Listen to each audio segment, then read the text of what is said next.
So what's good? 2026. Ano nga ba plano natin this year? Kung ano yung mga bagay-bagay na natin mahina tayo noong 2025, mga troubleshoot, mga absences, mga katamaran, excuses na hindi ko tinatapos, hindi ko dinuduluhan. Saan ako maging mahina? Saan ako una nagre-react? Saan ako nagiging tinatablan ng drama? Mga bagay-bagay na nagpapahina sa'yo na sa oras ng sitwasyon, sa oras ng trabaho. Dapat this 2026, kahit paunti-unti. Totoo lang, hindi mo kailangan maging perfect sa bawat galaw. Hindi mo kailangan perfect yun ang bawat trabaho mo. Pinaka-the best at mapatunayan ko yung hindi kayo humihinto sa ginagawa. Be consistent. Huwag na huwag kang absent. So anyway, kung ang plano mo talaga ay puro love story, wala akong magagawa dyan. Happy New Year mga tamad.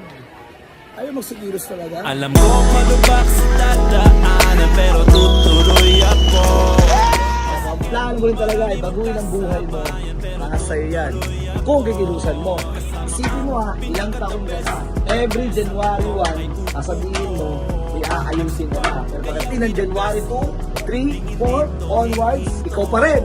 Yung lumang ikaw na mahina. Pre pa lang. Bago pa ako mawala kahit paano may napala. Kwento kong nakatala ay tila katakataka. Nila